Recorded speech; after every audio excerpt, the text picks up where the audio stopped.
Welcome, dear viewers, to a new episode of Dialogue Horizon after 2 weeks of absence from the viewers due to the Eid.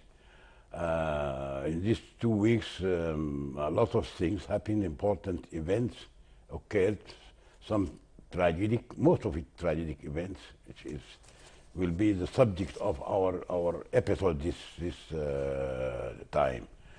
So I'm very happy, I'm very glad to receive one of our scholars, actually, Australian scholars in this area, in this field of peace.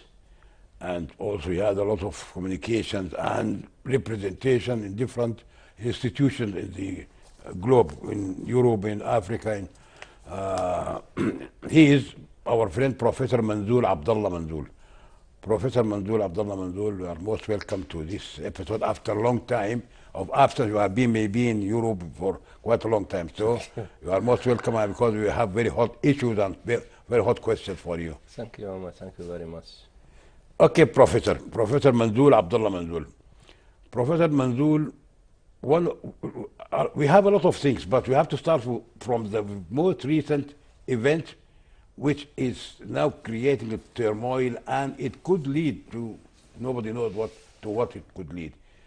For the first time, we can call it the ethnic cleansing or the conflict, the tribal conflict, which occurred last week in the southeast of Sudan, Damazin, the Blue Nile state, which claimed lives, innocent lives of about more than 100, anyhow, more than 100, and injuries of 200 or so. And this event is most tragic and most dangerous event in the history of Sudan, because it is the start for the first time of some, we can call it ethnic cleansing. And as you know, in Rwanda, it started for two long ethnic cleansing process, which claimed the lives of almost 1 million of the Rwandese, one tribe, the Hutu, and the other tribes. So this we have to stop in this event, and we have to try to talk about the reasons for such an event, a sad event. Although the people, the Hausa people who were originally from West Africa, from Nigeria, but they inhabited this country for more than 100 years, and they are definitely full Sudanese.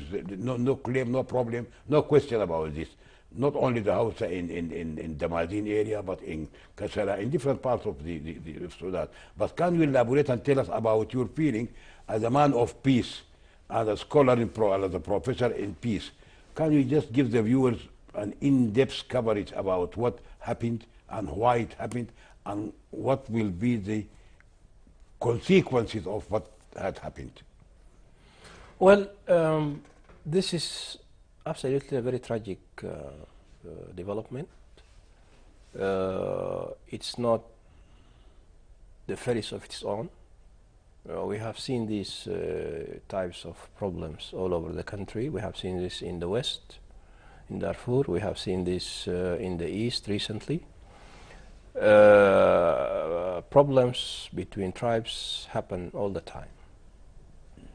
But what is new in this one that happened in the Blue Nile last week was the calls that we heard of denying the Hausa citizenship.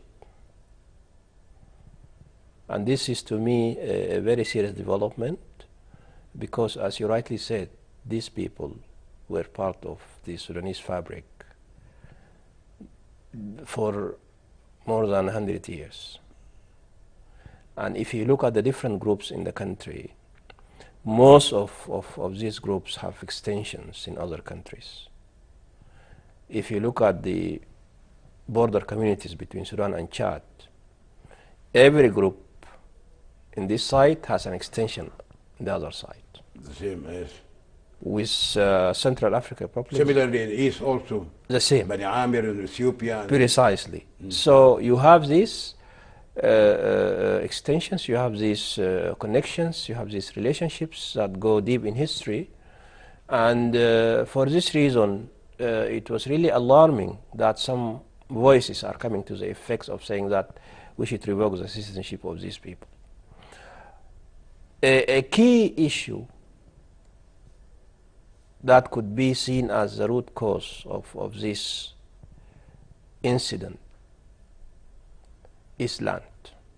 Land. Of course. Land is the issue, because the precursor for this tragic incident is that the Hausa are seen as a group of people who don't have lands in the Blue Nile. And as such, they cannot claim a political representation in the form of Nazirate or Imara. And this is again one of the problems. We will definitely talk about it in the episode.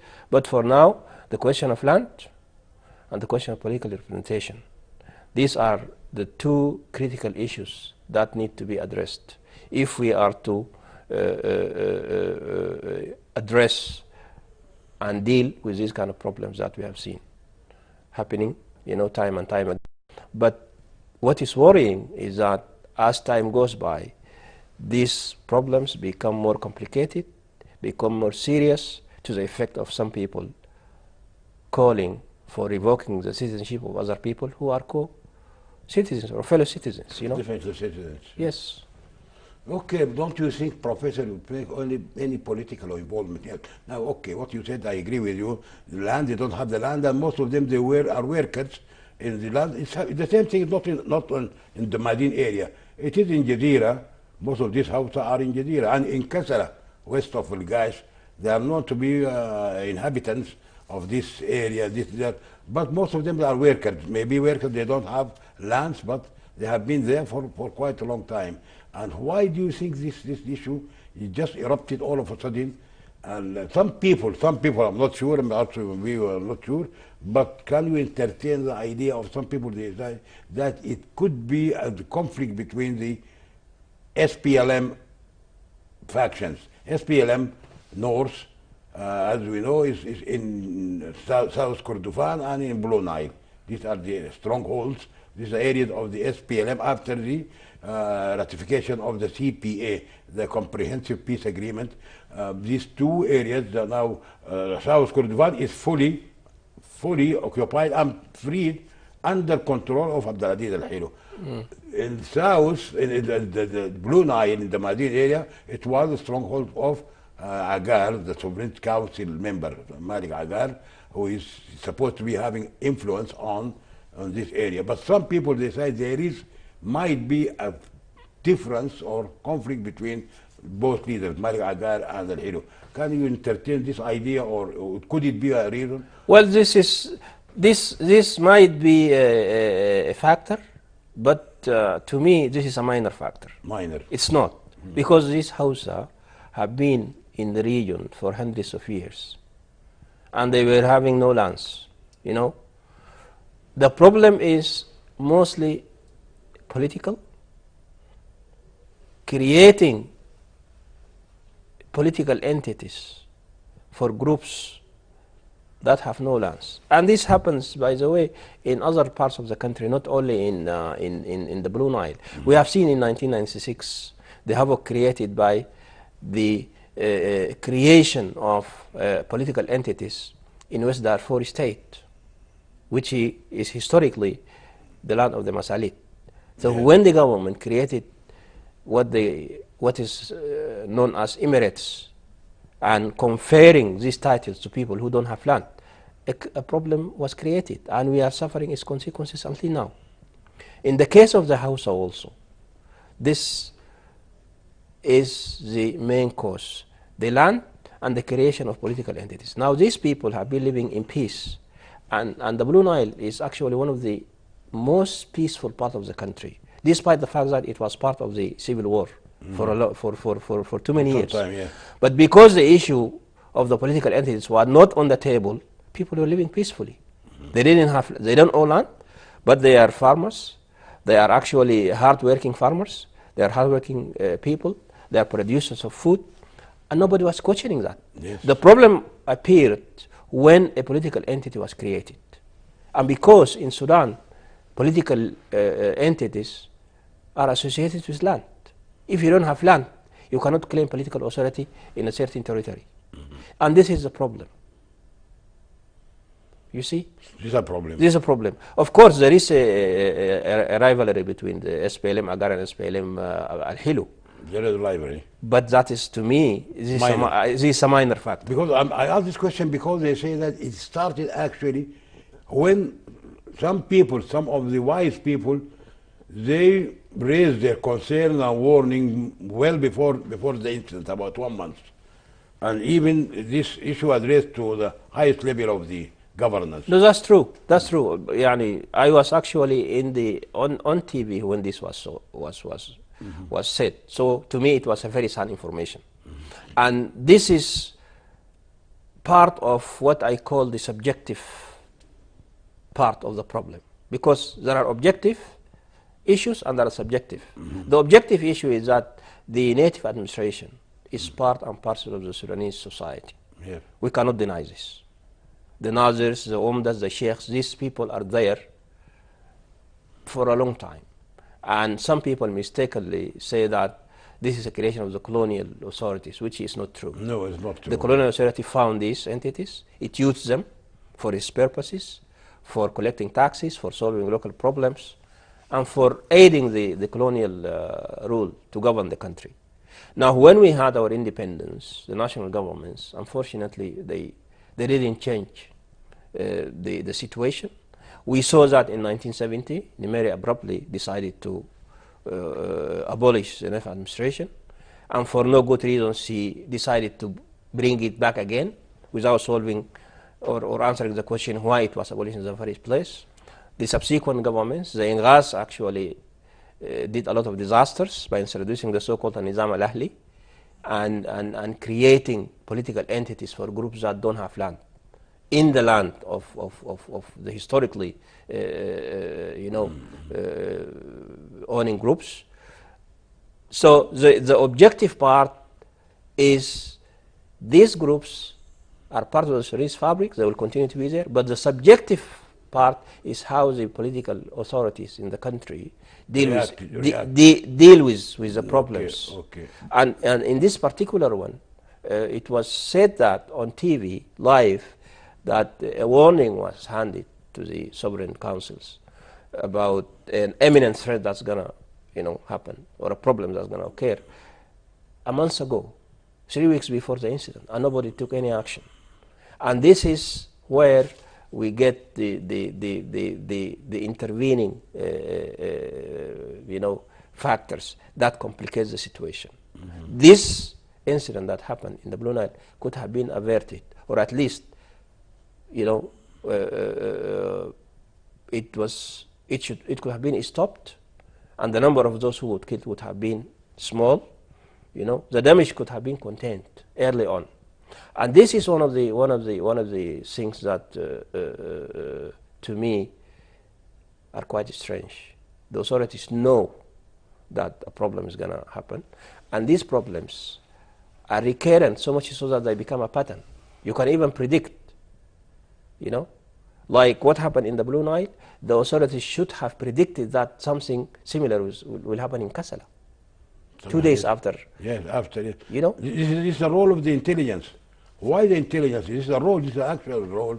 Role of the intelligence is the intervention before, well before the incident happens. No, yeah. This is the role. So there is, it seems that, why intelligence the response is always slow, incoherent, and not sufficient. Yeah, maybe the political upheaval, what's happening is masking the whole situation. That is true. That's Everybody absolutely does not true. believe he say this is maybe this they have political objectives they have, so they don't take things or information seriously. That's true. Because it is masked by the environment, the turbulence of the. But I think if we go back to the Hausa, although we know that they have been here for hundreds of years, they ask for to be part or to have some kind of forming the native administration, like Nadir. But that's why the inhabitants of the Blue Nile, they rejected the idea. They started. Uh, so this Yeah, could be a you reason. see, there is also a point here. The House have a point.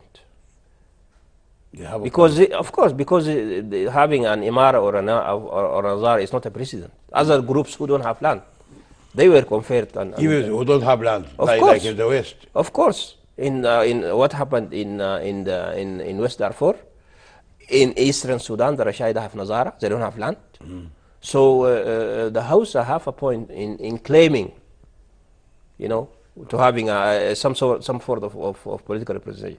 And here, I would like to make the point that due to the problems we are having in our political parties and the political development in the country, people resort to these rudimentary forms of identification. Now, when you feel there is no other entity that represents you politically, when you feel that there is no entity that you feel you are part of, when you feel that the government is unable to protect you, you go back to your tribe. Yes, sure. And this is precisely what's happening. And instead of going forward, becoming parts and parcel of political parties, becoming members in the political parties, we are getting back to our very elementary identification forms, going back to the tribe, and we are in the 21st century. This is quite annoying, quite alarming, and it's really sad that we are regressing instead of progressing. Progressing. Okay, Professor, you said something important which maybe the viewers they want to know. You said 2 points, and I agree with you. One, some other analysts also they attribute this what is happening today to the start of the intervention of Numeri regime, and this is you said it, Numeri in abolishing of the native administration for some time, and then back he reinstated this. Because maybe he discovered something, he will tell us about this.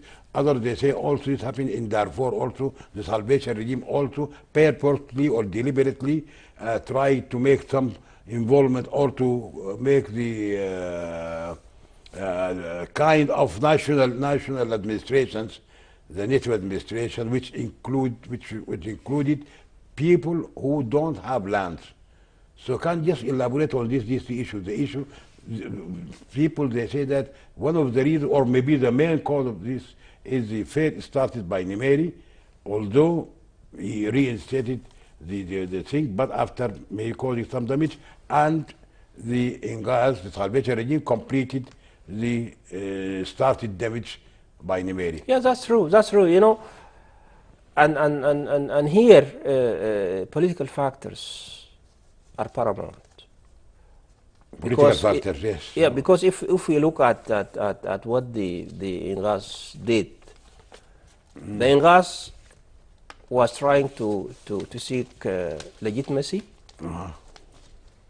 by whatever means necessary. And that is why it intervened into the native administration. Sometimes, if it feels that one of the leaders is against it or not supporting it, they will bring someone else from the same family to compete with them. They divide. Actually, they did divide some of the historically, acclaimed families. They bring someone else whose loyalty is guaranteed. This is one. Two, they created political entities in lands that belong to someone else, like what happened in West Darfur. In the land of the Masali, they created Imarat. They gave titles. Imarat for the nomads? Yes. Not for the owners of the land? No, the Masali don't need any Imara because they are the one who are having the Sultanate. So the system is already there. The Masali, they have the land. Of course. They are living in their land. They are living in their land, and historically, this is known as Dar Masali. I'm just giving an example. Yes. So by creating these entities, problems started. And hundreds of people got killed. And still we are suffering from the consequences of these actions. You see? So by doing this, you are creating problems almost deliberately.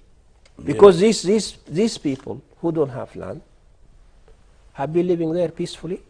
They have been practicing whatever they are practicing, either farming or animal husbandry, and everybody is okay with that. The Masalit have never said that we will not allow these people to farm or to raise their animals. But when a political entity is created, then this implies that these people are now claiming land ownership. And this is what creates problems. You see? Now, this is part and parcel of the whole issue of land in the country. Land. Of course. Because the law says that any land that's unregistered is de facto government land. But practically there is no such a thing as no man's land. You know? In the country, we have different forms of communal land ownership. In Darfur, we have the Hakura system. The Masalit have their Hakura, the Rezigat have their Hakura, the Fur, and so forth. In other parts of the country, it's different. Different. There is no unified way of dealing with land. And when it comes to land, I have always been saying this, that it's dealt with like how Hindus deal with cows. Nobody is courageous enough to touch this, to do something about it. You remember in the CBA, Yeah. there was supposed to be a land commission. Yes. It was never established until the South. Seceded. Exactly. In the Doha document for peace in Darfur, there was a land commission. I don't think it was Why established. people they avoid talking about land and trying to legalize and to find more for because those There should be a very clear, law that organizes how people access land, how people, as a citizen, you should have access to land anywhere in the country, So this is one of the issues that is not resolved. It will continue to be a malignant element, the issue of the land. Absolutely. If it's not addressed, we will continue to have this kind of problem. Because we have farmers and we have nomads. Of course. And in history, it's well known that the conflicts between nomads and farmers is very old. This is another dimension of the conflict, and this is applicable particularly in Darfur. In Darfur, yeah. And as long as the traditional way of livelihood continues, these problems will continue. Because farmers will always try to stop nomads from encroaching in their land. Crossing their trespassing. Nomads will always seek green pastures for their livestock. And those green pastures can only be available in farming areas. In farming areas. And this is quite predictable. So you will have to have problems. you have to admit this. You have to have a law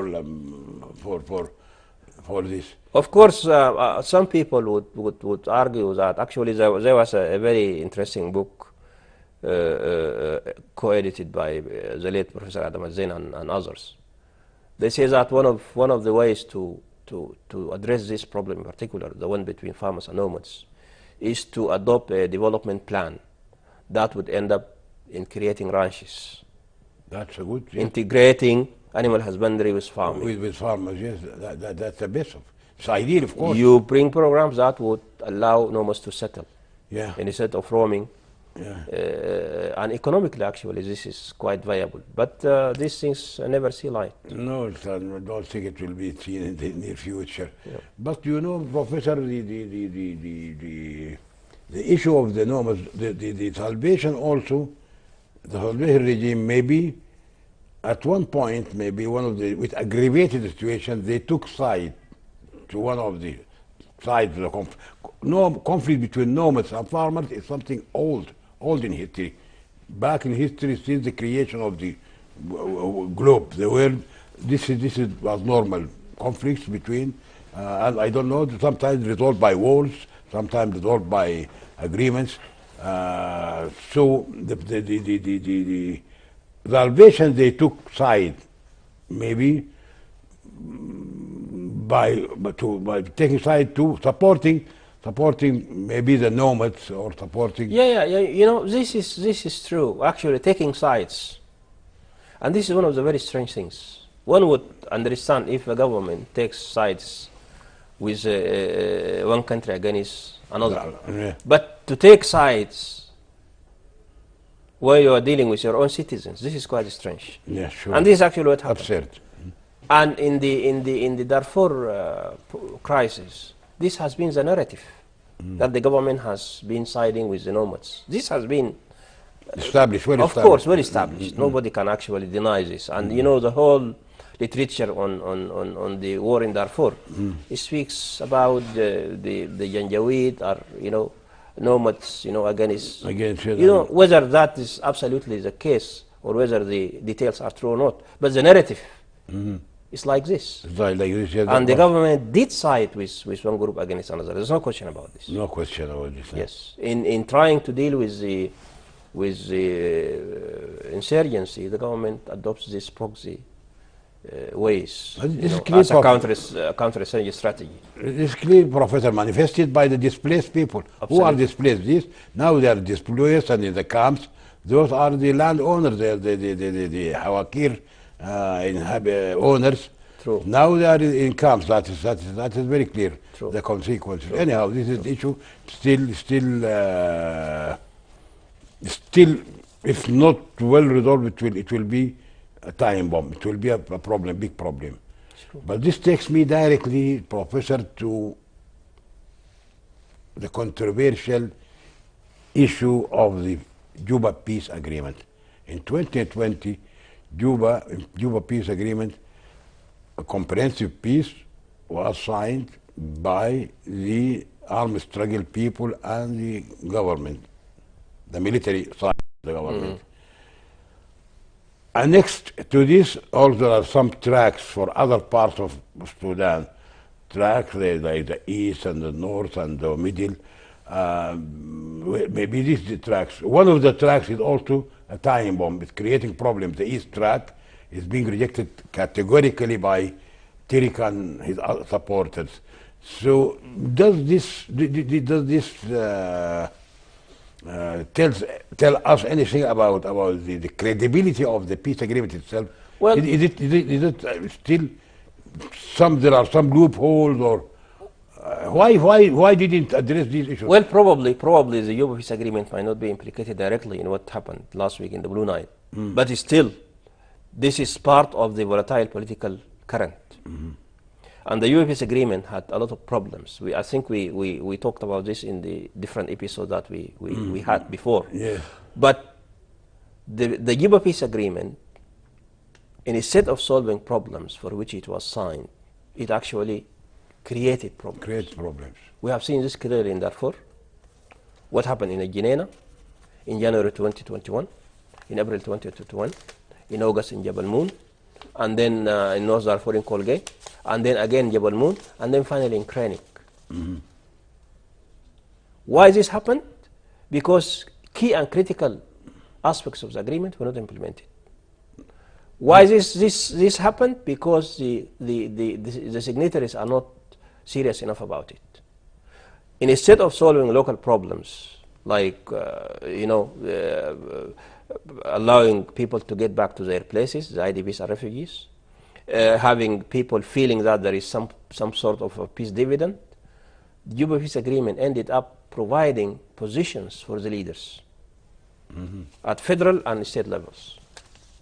We have to be very clear about this. We have Minawi, a governor.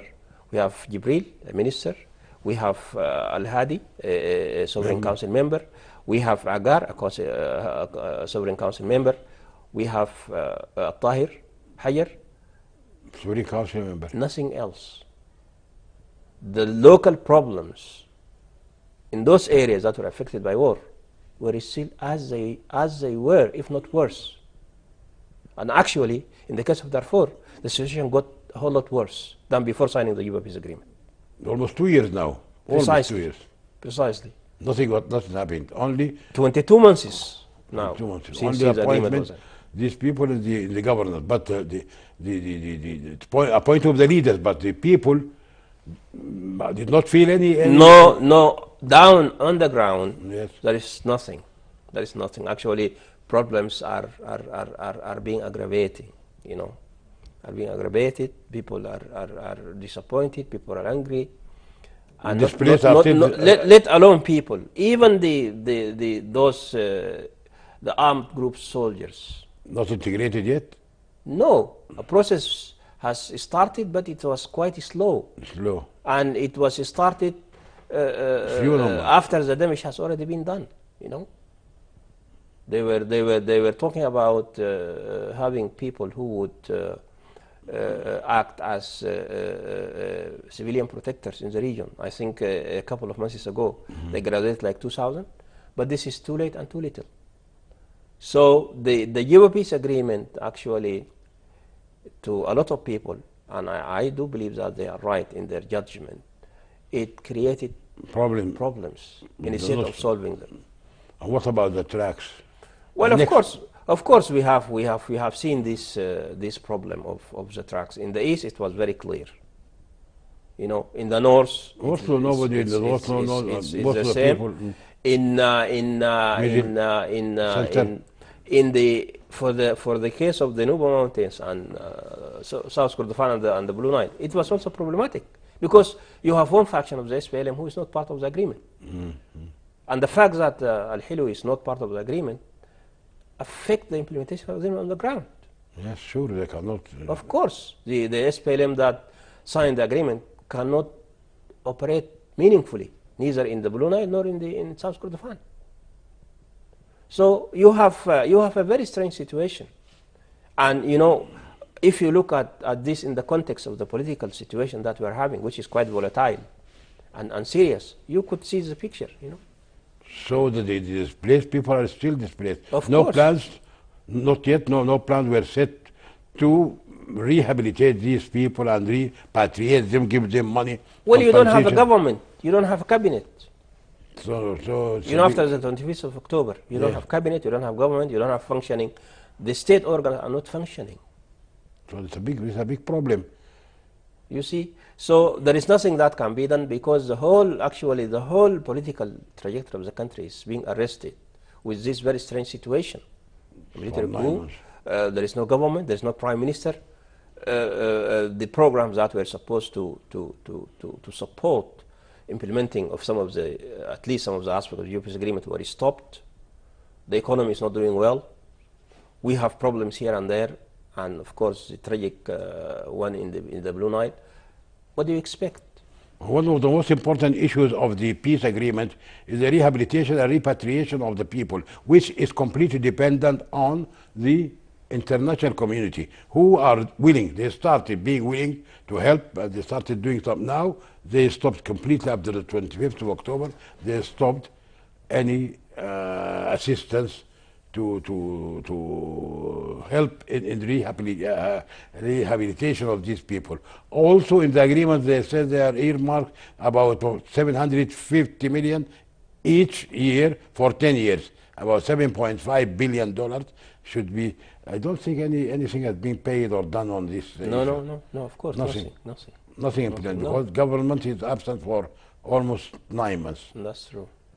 Okay, this also leads us to Professor Manzoor, Abdullah Manzoor, to one important issue, the address of 4th of July by chairman of the Sovereign Council, Abdel Fattah al-Burhan, Lieutenant General Abdel Fattah al-Burhan, who he issued a statement or announced a statement which it seems that becoming very problematic and controversial, and everybody can take it from his own side. This is the main part I want your comment about. He said that, okay, the army is willing to go back to the barracks or to leave minding the stores of the governance, the executive governance, as soon as people they come to a consensus. The moment they come to a consensus, the formation of a government, they will. In the meantime, he said immediately they decided to withdraw from the tripartite mechanism, the tripartite mechanism, which is the Volker, the UNITAMS, IGAD, and the African Union, who seems that they are not in agreement in between them.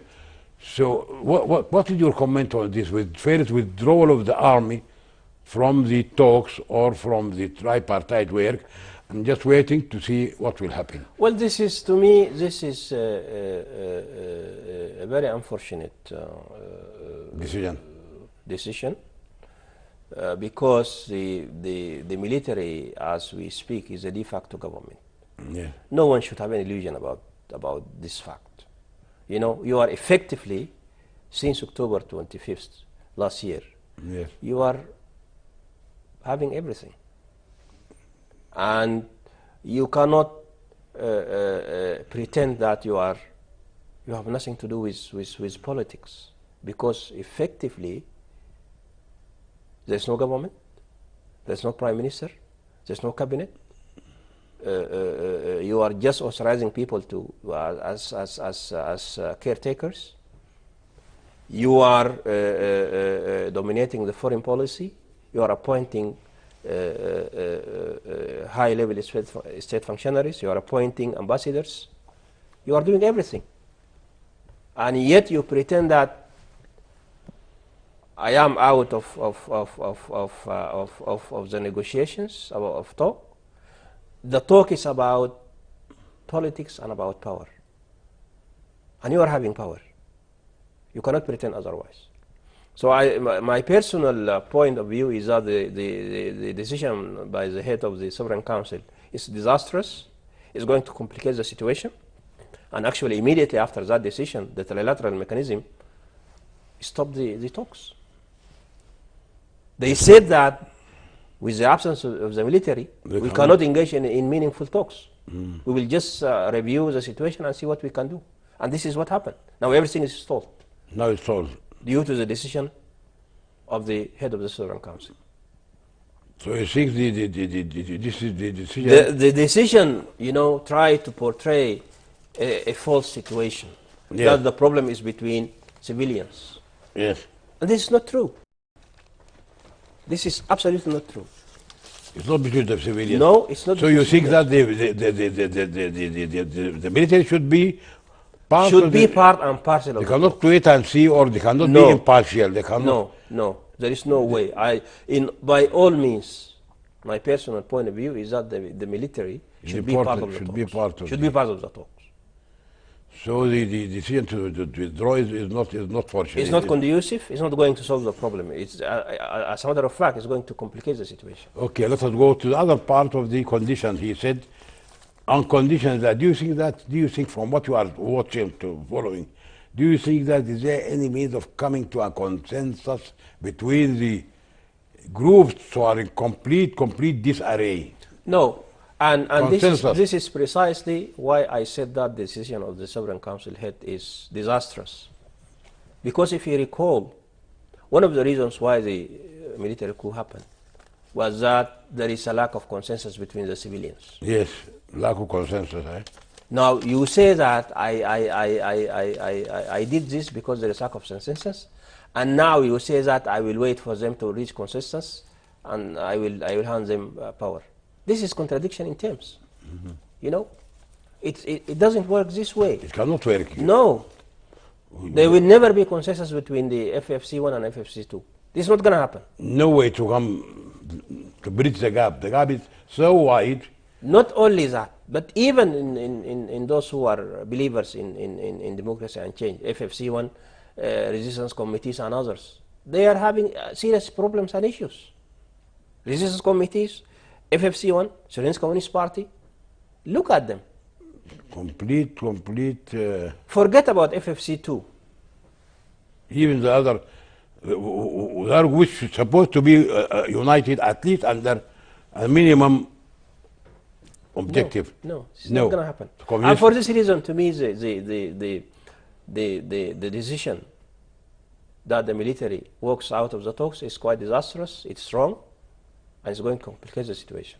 And the condition that the Actually, this is military, evading responsibility to me. yes, the condition that in the unlikelihood of the consensus, which you are not doing consensus, is definitely beyond reach at what we are seeing now. So as if the military is intending to stay in power because they know people are We're not going to arrive at definitely, consensus. definitely. Everyone I know. Yeah. Do you think? I don't think. Even in one group, as you said, FFC one, the Communist Party is taking its own side, different. The resistance committees, they're supposed to be in one block. They're taking their own side.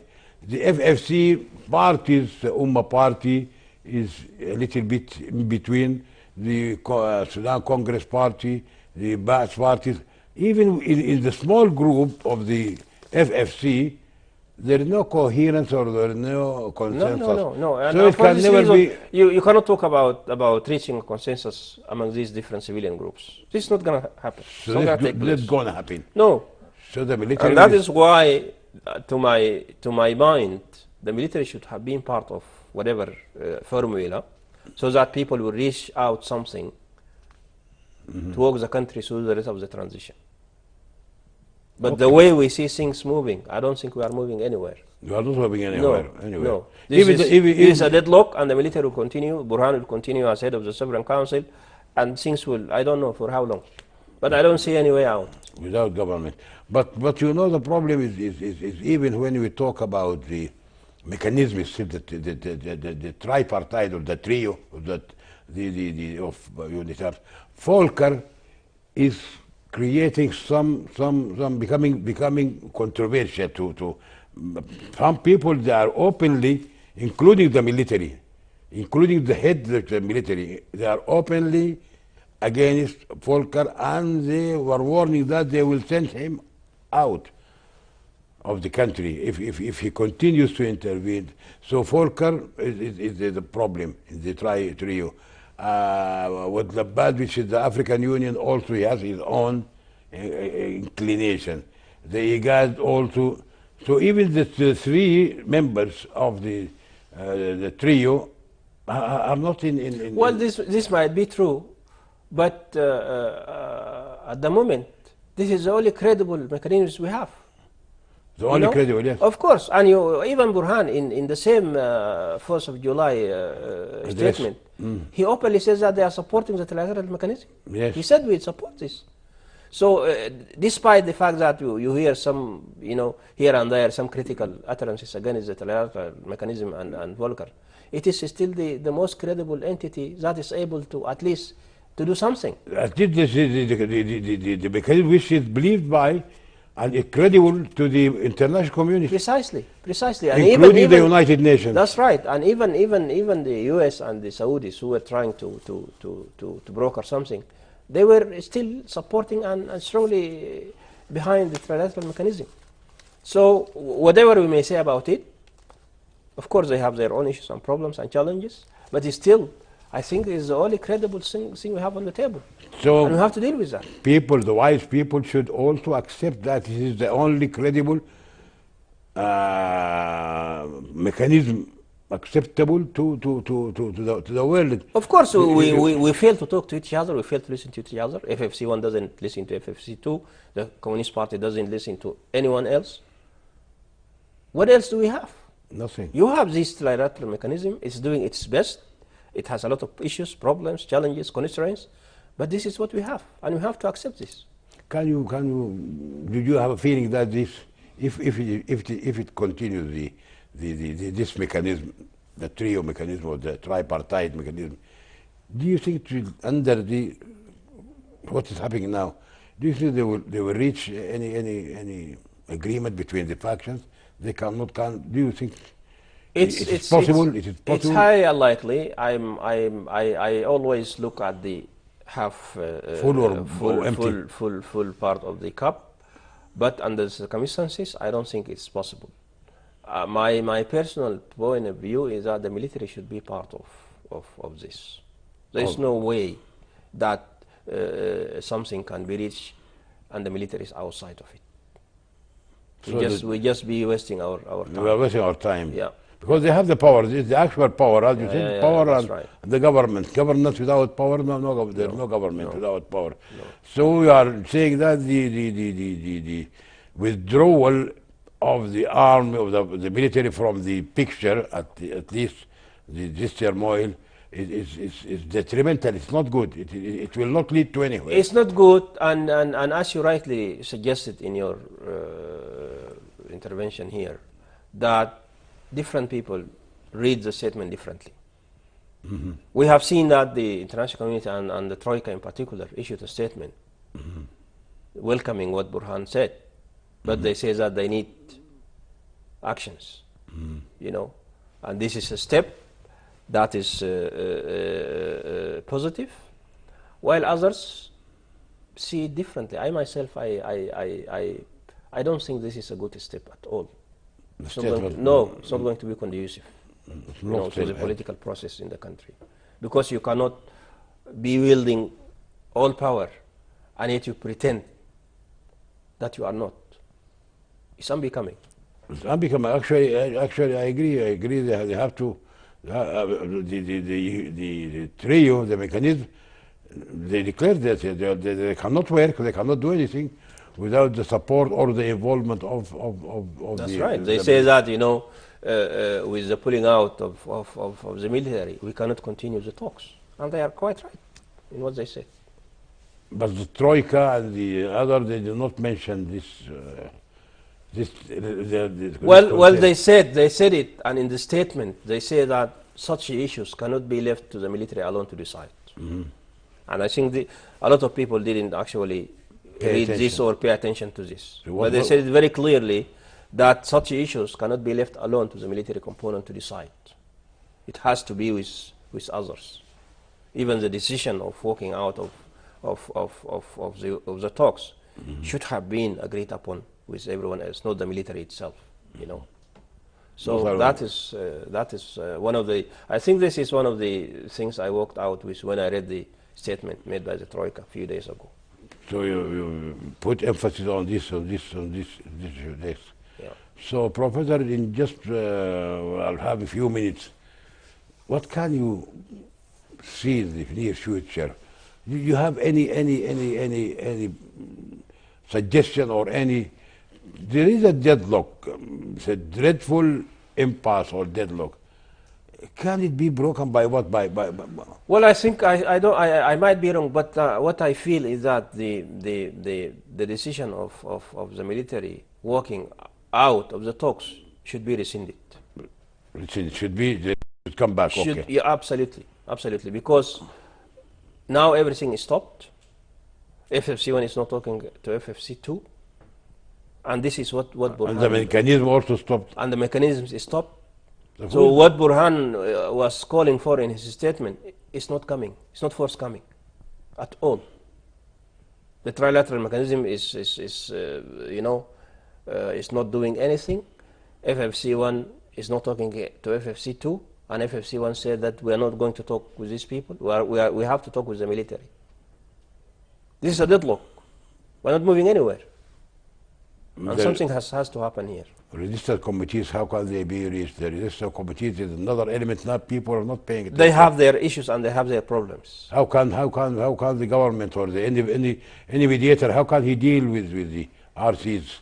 It's difficult. It's not easy because these entities, they don't have one voice. One voice. They don't talk with one voice. One political voice. No, they have differences, and every now and then I see a statement by one of them in the social media, cursing others, and this is not going to lead us anywhere. So the involvement of the military coming back is important. You think? It is. I think it should be. It should be. Either way, now they have to come and evaluate after the 4th of July when Burhan said he will withdraw. Then see the consequences and see the effect and see what is happening. So if they evaluate rationally, they should come. They should do something. They should do something. Enjoy the peace agreement. Even if they have to do something. I don't know what it is. It's up to them to decide. But they have to do something. But they have to do something. Okay, thank you. dear Professor, for this we have to stop by doing something this. Yes. So thank you, dear viewers, for being with us in the last hour with Professor Manzoor Abdullah Manzoor in a very important issue about the coherence of the country, the turmoil, the turbulence in the east and different parts of the country. We hope next week we will meet with some good news or some good progress or development in the history of Sudan. Thank you and bye.